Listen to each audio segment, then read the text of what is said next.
भैया काहे उदास वाला हो? का कोही रे देखना बड़ी लाइन लागल बा। लाइन लगल बा तो दा ना तू है भिरिया में दल चढ़ा दो। उजा जल चढ़ता कि भांग चढ़ता? आथा बुझ गई नी यही थे थावन में बाबा बाबुलाई लहलन। अरे तो एकर कोनो उपाय बा? बानू इनता ते दो थल दली पियावे ते परी। का रे? अब थू ना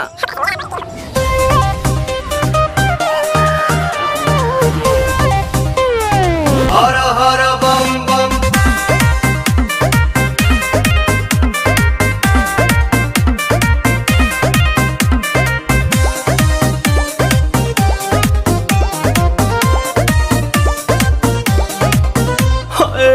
टेंशन में रहतानी काहे भोले दानी अभांगा जा छोड़ दी साफा लइकन के कहल मानी अजता जलाइल बानी अखिया खोली देख ली ना पीली पुदीना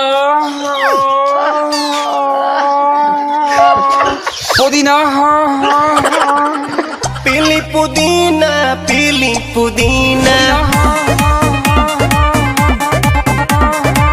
सावन भरही असो भंगिया के बिना।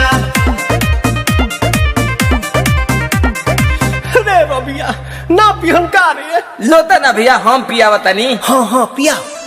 भनिया धतुलावा थोली बतली तवे तदी भनिया धतुलावा थोली बतली तवे तदी ए तबे लतालाई तली बाबा ए तलोते तदी ए तबे लतालाई तली बेलूरा ताता तली जनतानी बाबा रउआ भंगिया के बिना कम न चलेला एको दिन राम तनी का ख्याल करी सेवा के अपन हो चढ़ल बाटे सावन के महीना राम। रुको भौजी ये लोग के समझावतनी।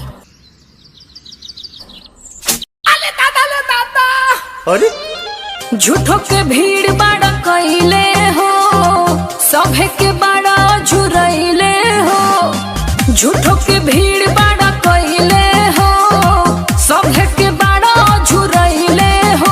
तोहर बिगड़ल काम बन जाई छल भर में बाबा के शहर में जादेव घर में बाबा के शहर में जादेव घर में बाबा के शहर में। ये बतिया ढंग से ना बोल तू। जाना जल्दी। पुदीना